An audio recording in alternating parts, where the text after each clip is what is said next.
आज का टॉपिक है हमारे पास लोकस। लोकस के बारे में पूरी स्टडी करेंगे। लोकस होता क्या है, how can we get the locus of any point, है ना। ध्यान से देखिएगा कैसे इसको सॉल्व करेंगे।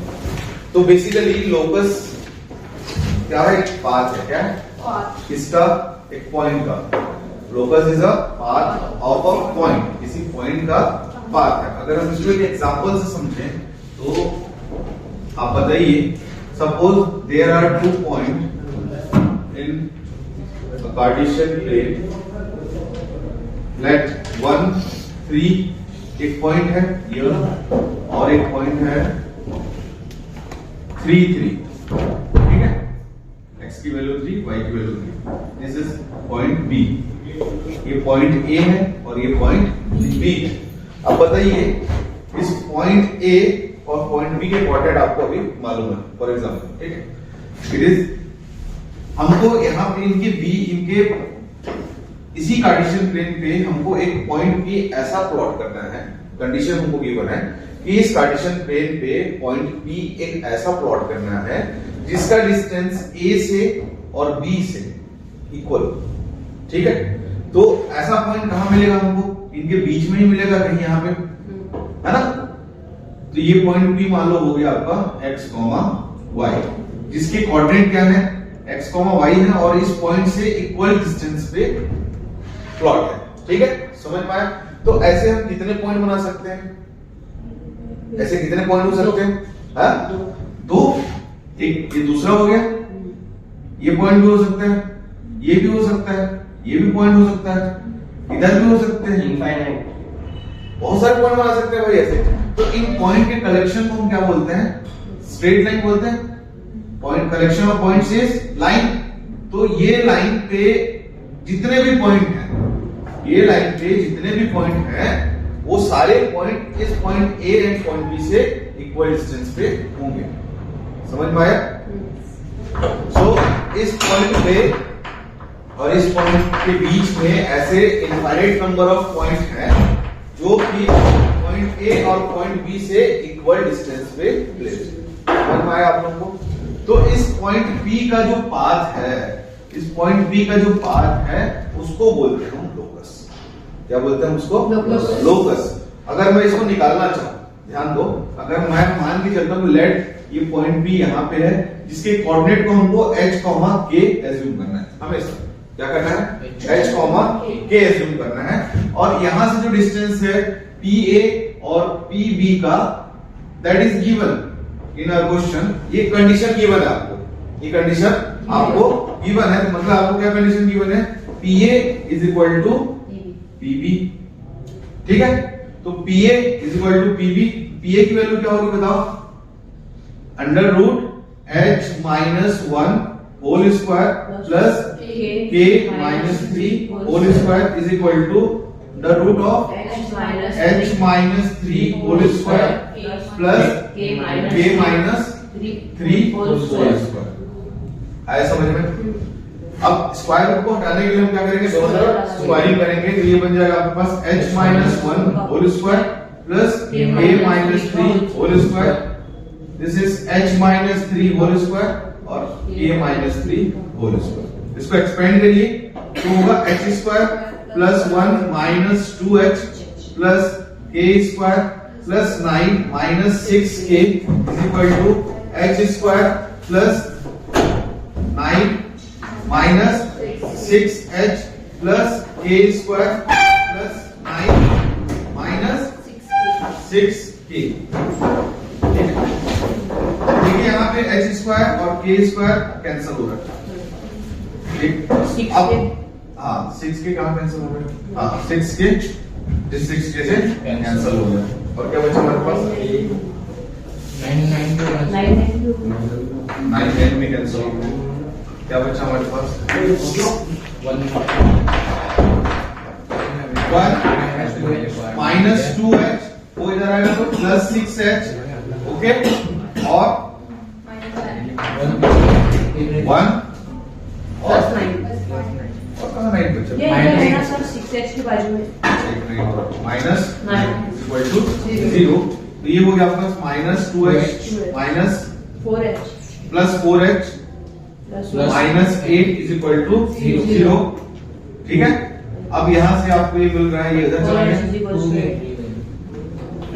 टू हाँ, h इज इक्वल टू आपको मिल रही है 2। क्या मिल रही है? h is equal to 2। तो ये जो पॉइंट है आपका a और b, यहाँ पे a था, यहाँ पे b था, इसके कोऑर्डिनेट थे आपके पास 1,3 और इसके कोऑर्डिनेट थे आपके पास 3,3। तो इनका जो परपेंडिकुलर बाइसेक्टर है बेटा, जैसे ये दोनों लाइन को मिला देते हैं हम लोग, तो इसका परपेंडिकुलर बाइसेक्टर मान लो यहाँ पे है, तो वो इस पॉइंट से होके जाएगा। ये पॉइंट क्या होगा आपका 2,3 होगा, 2,3 होगा, मिड पॉइंट होगा ना इसका, परपेंडिकुलर बाइसेक्टर मिड पॉइंट होगा। तो ये एक स्ट्रेट लाइन है, ये स्ट्रेट लाइन है, और इस स्ट्रेट लाइन का इक्वेशन क्या होता है? x is equal to 2, x is equal to 2, क्योंकि x की वैल्यू यहाँ पे 2 है, तो स्ट्रेट लाइन का इक्वेशन क्या है? x इज इक्वल टू 2, और हमारी इक्वेशन यही है, h is equal to 2। Second step में क्या करते हैं हम? h को x से और k को y से रिप्लेस कर देते हैं, और इसके अलावा अगर हम कोई अदर वेरिएबल हो, h और k को छोड़कर अगर और भी वेरिएबल हो, तो उनको हमको एलिमिनेट करना होगा। समझ में आया? आएगा क्वेश्चन, देखेंगे। सो ये हमारा इक्वेशन बन गया क्या? x is equal to 2, x is equal to 2। तो x is equal to 2 is the path of point P। Point P का क्या है? पाथ है। पॉइंट P का क्या है? लोकस है। समझ में आ रहा है? उस x इज इक्वल टू 2 पे जितने भी पॉइंट हैं, हर पॉइंट से इस पॉइंट A और पॉइंट B का डिस्टेंस क्या है? इक्वल है। आया समझ में? तो इस पॉइंट P का पाथ कैसा आया? एक स्ट्रेट लाइन आया। समझ में आया? वैसे ही किसी का पाथ एक सर्कल आ सकता है, किसी का पाथ और कुछ आ सकता है। ठीक है, जैसे हमने लास्ट में एक क्वेश्चन किया हुआ था, जिसमें जो थर्ड कोऑर्डिनेट था, जिसका पाथ एक सर्कल का इक्वेशन आया था, तो हम इनफाइनाइट नंबर ऑफ ट्रायंगल उसमें फॉर्म कर सकते थे। बताया था ना आपको, है ना? तो वही लोकस हमको यहाँ पे सीखना है। आए समझ में? तो ये है आपका लोकस। अगर मैं इसको डिफाइन करूं तो मैं क्या बोल सकता हूं? Locus of point P is a path of point P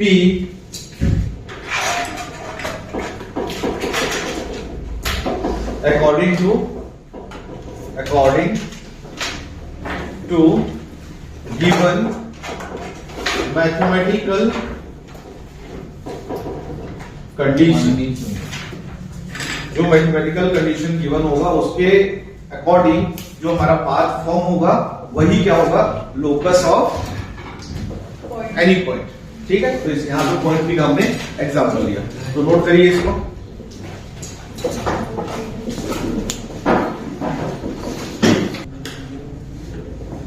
चलो देखो, सपोज एक सेकेंड एग्जांपल लेते हैं लोकस को समझने के लिए।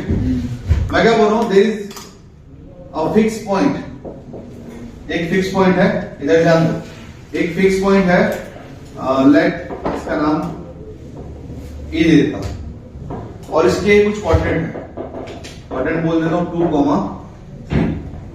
ठीक है, अब मैं बोल रहा हूं इस फिक्स पॉइंट से 2 यूनिट के डिस्टेंस में, कितने? 2 यूनिट के डिस्टेंस में एक पॉइंट P है, जिसका हमको लोकस निकालना है। क्या करना है? लोकस फाइंड करना है। तो P का कोऑर्डिनेट क्या मानूंगा मैं? h, k। अब बताइए इस P का लोकस कैसा हो सकता है? भाई क्वेश्चन क्या बोल रहा है? फाइंड द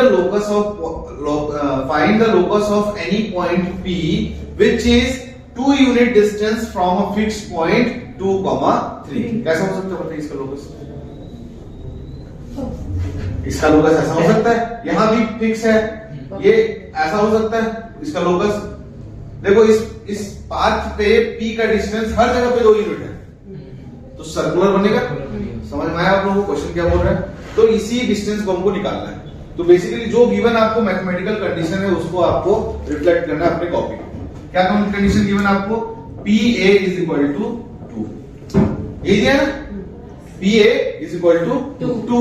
PA कैसे निकालते हैं? ऐसा under root h minus 2 whole square plus y minus k minus 3 whole square is equal to 2। Square root उधर गए, स्क्वायर हो जाएगा या स्क्वायरिंग बोथ साइड, तो h minus 2 whole square plus k minus 3 whole square is equal to 4। आया इतना समझ में? अब क्या किए, इसको एक्सपेंड करिए, तो h square plus 4 minus 4h plus k square plus 9 minus 6k is equal to 4। तो ये हो गया h स्क्वायर, फिर लिखो k स्क्वायर, फिर इसको लिखो माइनस 4h, फिर इसको लिखो माइनस 6k और 4 प्लस 9 13, ये 4 तो कैंसिल हो गए, चलिए क्या बचा प्लस 9 इज इक्वल टू 0। अब देखो यहाँ पे h और k के अलावा कोई और वेरिएबल आपको दिखाई दे रहा है क्या? नहीं। अगर होता तो हम उसको एलिमिनेट करते, अभी नहीं है। नाउ रिप्लेस, क्या करना है अपने को, रिप्लेस hk बाय xy। तो हमारी इक्वेशन क्या होगा, x square plus y square minus 4x minus 6y plus 9 is equal to 0। और ये एक सर्कल का इक्वेशन है। जब हम कोनिक सेक्शन अभी पढ़ेंगे आगे चल के तो आपको समझ में आएगा कौन सा इक्वेशन है। सर्कल का एक जनरल इक्वेशन होता है x square plus y square plus 2gx plus 2fy plus c is equal to 0। इसी फॉर्मेट में दिखाई दे रही है आपको, तो एक सर्कल का इक्वेशन है। सर्कल का एक और इक्वेशन होता है जो मैंने कल आपको बताया था, x minus h square plus y minus k square is equal to r square, है ना। तो डिफरेंट फॉर्म ऑफ सर्कल के बहुत सारे इक्वेशन के अलग अलग फॉर्म होते हैं। डायमेट्रिकल फॉर्म होता है, पैरामेट्रिकल फॉर्म होता है, ये सेंटर रेडियस फॉर्म होती है, इसको क्या बोलते हैं, इसमें सेंटर और रेडियस मालूम है, ये जनरल इक्वेशन है ना। इसमें g और h f की वैल्यू हमको निकालनी रहती है, वहां से हम सेंटर निकालते हैं, ठीक है। तो आप इसको बस कंपेयर करिए। अब देखिए कि जो आपका पॉइंट P है उसका पाथ कैसा दिखाई दे रहा है आपको, एक सर्कुलर पाथ दिखाई दे रहा है। आया? तो पॉइंट P का लोकस क्या होगा बेटा, सर्कल। आ रहा है समझ में? ठीक, बनाइए। ओनली शेप नहीं, शेप नहीं बताना, आपको इक्वेशन फाइंड करना है। क्वेश्चन अभी आएंगे, आपको उसका लोकस बताना, बोले तो इक्वेशन बताना। समझ में आएगा? तुमको नहीं सर्कल की बात नहीं करनी है, तुमको ये इक्वेशन दिया रहेगा, ठीक है। जैसे ये क्वेश्चन देगा कि find the locus of point P, तो 4 ऑप्शंस रहेंगे आपके पास, ये 4 अलग अलग इक्वेशन रहेंगे, बस उनमें से आपको कोई एक चूज करना है।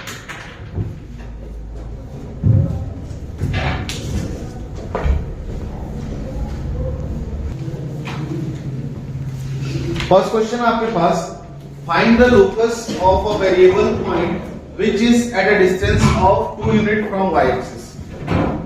आपको पहला क्वेश्चन का आंसर देखिए, आपको लोकस बताना है किसी पॉइंट P का जो y एक्सिस से 2 डिस्टेंस पे है।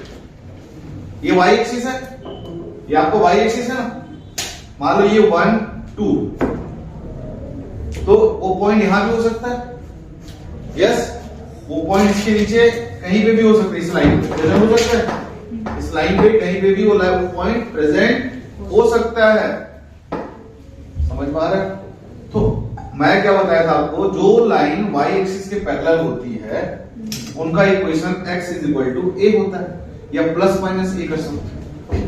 क्यों प्लस माइनस a? ये इधर भी हो सकता है ना, बोला नहीं इसमें पॉजिटिव 2 या नेगेटिव, डिस्टेंस तो हमेशा पॉजिटिव लेगा ना, इधर का भी डिस्टेंस 2 है, ये भी 2 है, तो आंसर क्या हो जाएगा, x is equal two plus minus 2। This is your answer. आया? नोट नहीं करना, बाद में देख लेना, ये सब आपके इंडेक्स के क्वेश्चन, सॉरी इलस्ट्रेशन के क्वेश्चन। अगला क्वेश्चन देखिए, ये बनी आप लोग से, find the locus of variable point P which is equidistance from A and B।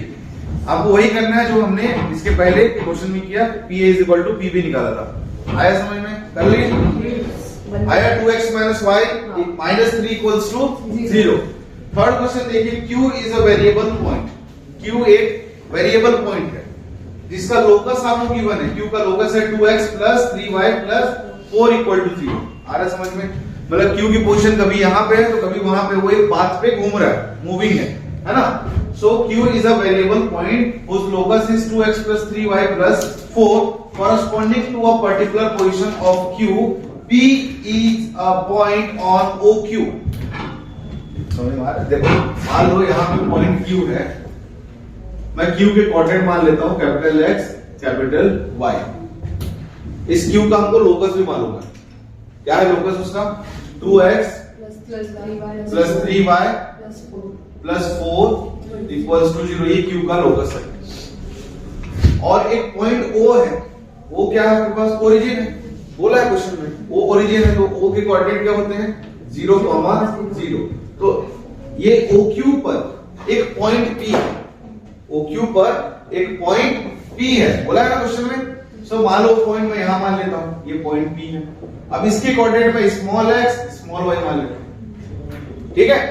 अब ये जो OP इज टू PQ का रेशियो गिवन आपको देखिए, OP इज टू PQ का रेशियो गिवन है 3:1। बोले तो ये 3 और ये 1 आया समझ में। तो ये पॉइंट Q का हमने कोऑर्डिनेट माना हुआ है कि नहीं? पॉइंट Q का कोऑर्डिनेट हमने माना हुआ है। तो ये पॉइंट Q के जो कोऑर्डिनेट है, ये पॉइंट Q का जो लोकस है उसको सेटिस्फाई करेगा कि नहीं करेगा? हमने जो एज्यूम किया है और इसका जो लोकस गिवन है, दैट मींस ये पॉइंट Q का पाथ है भाई। उनमें से इसके बहुत सारे पॉइंट होंगे, उनमें से हमने एक पॉइंट मान लिया कैपिटल X कैपिटल Y, तो वो इसको क्या करेगा? सेटिस्फाई करेगा। तो ये सेटिस्फाई करने के बाद इक्वेशन कैसे दिखेगा आपको? 2 capital X plus 3 capital Y plus 4 equal to 0 after satisfying the XY coordinate of Q in a given locus of Q। समझ में आया? इतना आया समझ में? उसके बाद देखो, अब हमको यहाँ पे सेक्शन फॉर्मूला लगाना है। बेसिकली हमको x और y की वैल्यू निकालनी है। x और y की वैल्यू निकालनी है in term of small x and small y। समझ में आया? क्यों in term of small x? हमको p के कोऑर्डिनेट बताना, p के लोकस बताने, p का लोकस बताना है। तो ये small x and small y में दिखना चाहिए हमको न्यू जो कन्वर्टेड इक्वेशन रहेगा हमारा, ठीक है। तो देखिए क्या करेंगे हम लोग, यहाँ पे सेक्शन फॉर्मूला लगाऊं तो ये जो x कैसे निकलता है बेटा? x is equal to 3 into x, ऐसा होता है, और ये इधर मल्टीप्लाई होता है 3 इंटू x कैपिटल X क्या? ओके, अब बोलो 1 इंटू मतलब 0 अपॉन 3 प्लस 1। आया समझ में? 3 इंटू x 1 इंटू 0 हो जाएगा अपॉन 3 प्लस 1। और स्मॉल y कैसे निकलेगा? 3 into y upon 1 plus 1 into 0 1 into 0 upon 3 plus 1। ये मिल रहा है आपको 3x अपॉन 4 और ये मिल रहा है आपको 3y अपॉन 4। इस इक्वेशन को देखिए, x is equal to 3x upon 4 दिख रहा है, कैपिटल X है। तो यहां से मैं कैपिटल X की वैल्यू 4 स्मॉल x अपॉन 3 लिख सकता हूं। सिमिलरली कैपिटल Y की वैल्यू मैं लिख सकता हूं 4 स्मॉल y अपॉन 3 लिख सकता हूं। इन दोनों वैल्यू को यहां पुट करना है अपने को, ठीक है। तो 2 कैपिटल X की वैल्यू क्या है? 4x by 3 plus 3 4y by 3 plus 4 equals to 0। 8x by 3 plus 12y by 3 plus 4 3 क्यों? ये 3 कैंसिल हो जाएगा, तो 4y हो जाएगा। 4y plus 4 equal to LCM ले लेते हैं 3, ये हो जाएगा 8x plus 12y plus 12 equal to 0। कुछ कॉमन निकलेगा? 2 4 भी निकलता है। हाँ 4 निकलेगा, 4 निकाल दो तो यहाँ 2x plus 3y plus 3 equals to 0। Equation बन गया हमारा 2x plus 3y plus 3 equals to 0। समझ में आया? ये पॉइंट P का नया लोकस, क्योंकि यहाँ स्मॉल x स्मॉल y हमने पॉइंट P के कोऑर्डिनेट माने थे। देखो आपको ये इस लोकस और लोकस में डिफरेंस दिखाई दे रहा है ना? क्या डिफरेंस दिख रहा है? +4 का दिख रहा है ना? मतलब इनका जो ये जो c की वैल्यू है अलग अलग है ना, दैट मींस ये सेम इक्वेशन नहीं है, ऐसा मत समझिएगा। यहाँ भी स्मॉल x स्मॉल y दिख रहा है, वो q की लोकस को गिवन है। q का लोकस हमने मान लिया, उसके coordinate capital X capital Y satisfy करा दिया। अब हमको स्मॉल x स्मॉल y के टर्म्स में हमको न्यू लोकस चाहिए, that will be the locus of point P। तो ये है आपका आंसर 2x + 3y + 3। चेक कर लीजिए, दिया answer.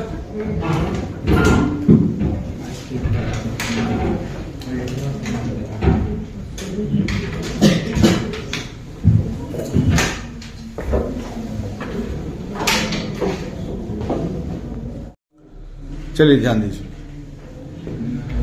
The end of a rod of length L moves onto mutually perpendicular lines. Find the locus of point on the rod which divide it in the M1 is to M2। तो question बोल रहा है, तो पहले समझिए कि एक rod है जिसकी लेंथ है L और ये इसको रखा गया है म्यूचुअली परपेंडिकुलर लाइंस के बीच में। तो म्यूचुअली परपेंडिकुलर लाइंस तो ऐसे ही होते हैं, एक x एक्सिस और एक y एक्सिस, ये परपेंडिकुलर होते हैं बेटा, ठीक है। यहां पे उस रॉड को रखा गया, ये रॉड है, ये रॉड को मैं मान लेता हूं A, B, या इधर A ले लेते हैं और इधर B, ठीक है। ये रॉड है, इसकी लेंथ कितनी है L है ना, गिवन है क्वेश्चन, इसकी लेंथ कितनी है L। बेसिकली बोलना क्या चाहता है, इस रॉड के, मान लो मैं बोलता हूं इस सेंटर में एक पॉइंट है बेटा, सपोज ये पॉइंट यहां पे है, ये रॉड ऐसा स्लाइड कर रहा है, बोल रहा है ना, which divided in the ratio moving, कहां लिखा हुआ है, moves onto the mutually perpendicular line, move कर रहा है। बोले तो ये वाला हिस्सा आगे बढ़ रहा है और ये बी पॉइंट नीचे जा रहा है, स्लाइड कर रहा है। जैसे अपन सीढ़ी रखते हैं ना, तो सीढ़ी कैसे करते हैं, स्लाइड कर जाता है, तो वैसे ये स्लाइड करते जा रहा है। तो इस यहाँ पे इनके बीच में अगर एक पॉइंट है, सेंटर वाली पॉइंट है, तो उस पॉइंट का पाथ आपको निकालना है कि उसका पाथ कैसा रहेगा, क्योंकि एक जब यहां रहेगा, जब ये थोड़ा और स्लाइड करेगा तो उसका पाथ यहां जाएगा, फिर ऐसा ऐसा गोल गोल घूमेगा ना, पाथ भी चेंज होगा ना पॉइंट बी का। तो वो सेंटर वाली पॉइंट की बात मैं आपको समझा रहा हूं, लेकिन इस क्वेश्चन में क्या बोल रहा है, वो जो पॉइंट बी है that dividing the rod into M1 is to M2 का रेशियो। मान लो वो पॉइंट यहां है बेटा B, और ये इसको M1 और M2 के रेशियो में डिवाइड कर रहा है। बेसिकली यहाँ पे डेटा मालूम नहीं है अपने को, जो आंसर भी दिया उसमें भी अननोन डेटा वहां पे लिखे हुए बस, ठीक है। तो देखिए इस पॉइंट के कोऑर्डिनेट मुझे क्या मानना है, H, K, ऑलवेज क्या मानना है, H, K। अब बताइए ये पॉइंट x एक्सिस को टच कर रहा है, तो यहाँ पे y कोऑर्डिनेट तो 0 होगा बेटा, x कोऑर्डिनेट को मैं स्मॉल मान लेता हूं, चलो इसीलिए मैं यहाँ पॉइंट ले लिया। ये पॉइंट बी है, पॉइंट बी में x कोऑर्डिनेट यहाँ पे 0 होगा, 0, b मान लेता हूं उस पॉइंट को। एट प्रेजेंट मतलब उस इंस्टेंट पे इसका जो कोऑर्डिनेट है ये बाद में ये स्लाइड होते गए, तो कोऑर्डिनेट इधर क्या होंगे, ये बढ़ते जाएंगे और ये कम होते जाएंगे। बेसिक उनका बीच का जो लेंथ है या जो डिस्टेंस है ए और बी का, वो एल ही रहेगा, वो कांस्टेंट है। समझ में आया? यस। इधर अब देखिए यहाँ पे इसके कोऑर्डिनेट निकाल लेते हैं पहले पॉइंट बी के। तो h इज इक्वल टू क्या होगा बेटा बताओ, m1 a plus m2 0 upon m1 plus m2। और सिमिलरली k का अगर मैं निकालूं m1 0, m1 इंटू 0 0 हो जाएगा, m2 b, तो क्या हो जाएगा आपको m2 b upon m1 plus m2। यहां से मैं अगर a का कोऑर्डिनेट निकालना चाहूं तो a का कोऑर्डिनेट हो जाएगा आपके पास h into m1 plus m2 upon m1, और यहां से b का कोऑर्डिनेट मैं निकालूं तो k हो जाएगा m1 plus m2 upon m2।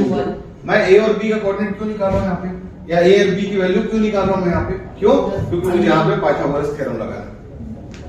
ये लेंथ जो गिवन है इसका कुछ ना कुछ यूज है ना भाई, तभी दिया हुआ है। तो अकॉर्डिंग टू पाइथागोरस थ्योरम हमको मालूम है कि इस राइट एंगल ट्राइंगल पे ये जो डिस्टेंस है कितना है बेटा बताओ, यहां से यहां तक का डिस्टेंस a, ये डिस्टेंस कितना है b, और ये परपेंडिकुलर है, म्यूचुअली परपेंडिकुलर लाइंस बोल रहे हैं, और ये हाइपोटेनस कितना है l। तो बोले तो a square plus b square equal to l square मैं लिख सकता हूं क्या, यस लिख लिया। बस now put the value of a and b in this equation, you will get h m1 plus m2 इसका स्क्वायर अपॉन m1 का स्क्वायर प्लस k का square m1 plus m2 whole square upon m2 square is equal to l square. इस form में तो हमको equation नहीं दिया। देखो इक्वेशन कैसा दिया है, m1 m2 l में मल्टीप्लाई हुआ है। पहला वाला जो हमारा ऑप्शन है ये तो उसको वेरीफाई सेटिस्फाई नहीं कर रहा। दूसरा और तीसरा में से कोई आंसर हो सकता है जहां पे m1 m2 वहां जाके मल्टीप्लाई हो रहे हैं। तो ध्यान दीजिए इन दोनों से मैं कॉमन क्या ले सकता हूँ, m1 प्लस m2 ले लिया मैं कॉमन, बाहर क्या मिलेगा m1 प्लस m2 का होल स्क्वायर ले लिया कॉमन, तो क्या बचा h square upon m1 square plus k square upon m2 square. आया समझ में, is equal to l square. इसको मैं इधर ट्रांसफर कर देता हूँ, तो इधर ट्रांसफर होगा तो क्या होगा, नीचे आ जाएगा m1 plus m2 whole square. अब ऐसे दो ऑप्शन हमको दिखाई दे रहे हैं b एंड c। अब देखो यहाँ पे मैं एलसीएम ले लूं, क्या ले लूं LCM, m1 square m2 square, तो यहाँ m1 स्क्वायर है तो यहाँ m2 स्क्वायर मल्टीप्लाई होगा, क्या होगा m2 स्क्वायर h स्क्वायर, यहाँ पे m1 स्क्वायर k स्क्वायर। भाई यहाँ m2 है तो m1 यहाँ मल्टीप्लाई होगा m1 square k square is equal to l square upon m1 plus m2 whole square. बस इसको थोड़ा सा अरेंज करके हमको लिखना, देखिए इसको मैं m2h होल स्क्वायर लिख सकता हूँ क्या, m2h होल स्क्वायर लिख सकता हूँ, उसको क्या लिख सकता हूँ m1k होल स्क्वायर लिख सकता हूँ। अब ये इधर चला जाएगा ऊपर मल्टीप्लाई होंगे, कौन सा m1 m2 और l, देखो तीनों का स्क्वायर, तो हम इसको एक साथ स्क्वायर लिख सकते हैं ऐसा, डिवाइडेड बाय क्या आपके पास m1 plus m2 whole square. अब न्यूमरेटर का भी स्क्वायर है, डिनोमिनेटर का स्क्वायर है, तो इन दोनों को भी एक साथ लिख दें हम, ये ऐसा और ये ऐसा। ये ऑप्शन कौन सा लिख दिया, बी। तो ऑप्शन बी इज करेक्ट।